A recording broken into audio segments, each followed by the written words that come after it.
ಅನುಷಾ ಅಂತ, second year BCom. ನಮ್ಮ ಕಾಲೇಜಲ್ಲಿ ಇವತ್ತು ಫುಡ್ ಫೆಸ್ಟ್ ಮಾಡ್ತಾರೆ, ತುಂಬ ಖುಷಿ ಆಗ್ತಾ ಇದೆ.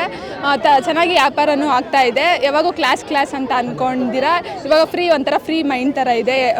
ನಾವು ಇವಾಗ ಕಾಮರ್ಸ್ ತಗೊಳೋದ್ರಿಂದ ಬಿಸ್ನೆಸ್ ಹೆಂಗೆ ಮಾಡಬೇಕು ಮುಂದೆಗೆ ಅಂತ ಕೂಡ ಗೊತ್ತಾಗ್ತಾ ಇದೆ. ನಮ್ಮದು ಇನ್ವೆಸ್ಟ್ಮೆಂಟು ಸ್ವಲ್ಪ ಮತ್ತೆ ನಿಪ್ಪಟ್ಟು ಮಸಾಲೆ ಇಕ್ಕಿದ್ದೀವಿ, ಪಾನಿಪುರಿ ಇಕ್ಕಿದ್ದೀವಿ, ಮತ್ತು ಸೌತೆಕಾಯಿ ಕುಂಬಾರ್ ಇಕ್ಕಿದ್ದೀವಿ, ಆಗ್ತಾ ಇದೆ.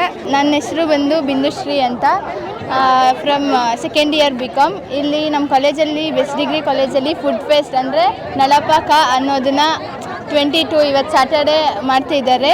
ಇಲ್ಲಿ ತುಂಬ ಸ್ಟಾಲ್ಸ್ ಇದೆ, ಲೈಕ್ ಫುಡ್ ಡಿಲೈಟ್ಸ್ ಅಂತೆ, ಫುಡ್ ಫನ್ ಅಂತೆ, ಈವನ್ ಕೆಫೆ ಕೂಡ ಇದೆ.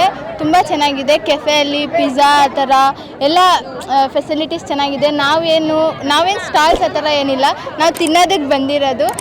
ಎಲ್ಲ ಸ್ಟಾಲ್ಸಲ್ಲೂ ತಿಂದು ನೋಡಿದ್ವಿ, ತುಂಬ ಚೆನ್ನಾಗಿದೆ. ಪಾನಿಪುರಿ ಮತ್ತು ಮಸಾಲೆ ಪುರಿ, ನಿಪ್ಪಟ್ಟು ಮಸಾಲ, ಮತ್ತು ಪಿಜ್ಜಾ, ಜ್ಯೂಸಸ್ಸು, ಮಜ್ಜಿಗೆ and even ice creams and games ತುಂಬ ಚೆನ್ನಾಗಿದೆ. ತುಂಬ ಖುಷಿ ಆಗ್ತಿದೆ ಈ ಥರ ಎಲ್ಲ ಮಾಡ್ತಿರೋದಕ್ಕೆ. ನಾವಂತೂ ತುಂಬ ಎಂಜಾಯ್ ಮಾಡ್ತಾಯಿದ್ದೀವಿ. ನಾವು ನಮ್ಮ ಫ್ರೆಂಡ್ಸ್ಗಳೆಲ್ಲ ತುಂಬ ಎಂಜಾಯ್ ಮಾಡ್ತಿದ್ದೀವಿ. ಸೊ ನಮ್ಮಲ್ಲಿ ಪ್ರತಿ ವರ್ಷ ಈ ಥರ ಪಠ್ಯೇತರ ಚಟುವಟಿಕೆಗಳು ಮಾಡ್ತಾ ಇರ್ತೀವಿ.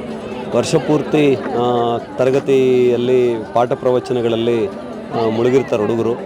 ಸೊ ಪುಸ್ತಕದಲ್ಲಿ ಓದಿ ಪರೀಕ್ಷೆಗಳು ಬರೆದು ವಿದ್ಯಾರ್ಥಿಗಳು ಎಲ್ಲ ವಿಧದಲ್ಲೂ ಮುನ್ನೆಲೆಗೆ ಬರಬೇಕು ಅಂತಂದರೆ ಪಠ್ಯದ ಜೊತೆಗೆ ಈ ಥರ ಪಠ್ಯೇತರ ಚಟುವಟಿಕೆಗಳಲ್ಲೂ ಕೂಡ ಭಾಗವಹಿಸಿದಾಗ ಮಾತ್ರ ಮತ್ತು ಮಾತನಾಡೋದು ಕಲಿಬೇಕು. So speaking skills, communication skills ಇಲ್ಲ ಅಂದರೆ ಖಂಡಿತ ಅವರು ಉನ್ನತ ಮಟ್ಟಕ್ಕೆ ಬೆಳೀಲಿಕ್ಕೆ ಕಷ್ಟವಾಗ್ತದೆ. ಅದಕ್ಕಾಗಿ ಪಠ್ಯದ ಜೊತೆಗೆ ಕೆಲವೊಂದು ಪಠ್ಯೇತರ ಚಟುವಟಿಕೆಗಳಲ್ಲಿ ಮುಖ್ಯವಾಗಿ ನಾವು ಪ್ರತಿ ವರ್ಷ ಒಂದು ಎತ್ತಿಗ್ನೆ ಅಂತ ಮಾಡ್ತೀವಿ, ಈ ಥರ ಆಹಾರ ಮೇಳ ಅಂತ ಮಾಡ್ತೀವಿ. ಈ ಆಹಾರ ಮೇಳದಲ್ಲಿ ಸುಮಾರು ಒಂದು 20ಕ್ಕೂ ಹೆಚ್ಚು ಸ್ಟಾಲ್ಗಳು ಹಾಕ್ಕೊಂಡಿದ್ದಾರೆ ಹುಡುಗರು.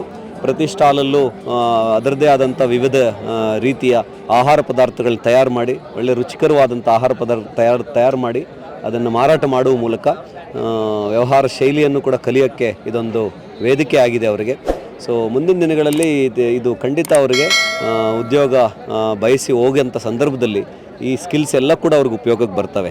ಸೊ ಮಾರ್ಕ್ಸು ಮತ್ತು ಡಿಗ್ರಿ ಅವೆಲ್ಲ ಬರೀ ಉದ್ಯೋಗಕ್ಕೆ ಹೋಗೋವರೆಗೂ ಉಪಯೋಗಕ್ಕೆ ಬರ್ತವೆ. ಬಟ್ ಉದ್ಯೋಗ ಸಿಕ್ಕಿದ ಮೇಲೆ ತಮ್ಮ ಕಮ್ಯುನಿಕೇಷನ್ ಸ್ಕಿಲ್ಸ್ ಮೂಲಕ ಅವರವರ ಉದ್ಯೋಗ ಸ್ಥಾನದಲ್ಲಿ ಉನ್ನತ ಮಟ್ಟಕ್ಕೆ ಏಳಿಗೆ ಆಗಬೇಕು ಅಂತಂದರೆ ಇವೆಲ್ಲ ಕ್ರಮಗಳು ತೆಗೆದುಕೋಬೇಕಾಗ್ತದೆ. ಆ ನಿಟ್ಟಿನಲ್ಲಿ ನಾವು ಇವತ್ತು ಆಹಾರ ಮೇಳ ಆಯೋಜಿಸಿದ್ವಿ. ಅದ್ಭುತವಾಗಿ ಮಕ್ಕಳೆಲ್ಲ ಭಾಗವಹಿಸಿದ್ದಾರೆ ಅದರಲ್ಲಿ, ಮತ್ತು ವಿವಿಧ ಕಾಲೇಜಿಂದ ವಿದ್ಯಾರ್ಥಿಗಳು ಕೂಡ ಬಂದು ಆಹಾರ ಮೇಳದಲ್ಲಿ ಪಾಲ್ಗೊಳ್ಳುವ ಮೂಲಕ ಈ ಕಾರ್ಯಕ್ರಮವನ್ನು ಅತ್ಯಂತ ಯಶಸ್ವಿಯಾಗಿ ಮಾಡುತ್ತಿದ್ದಾರೆ.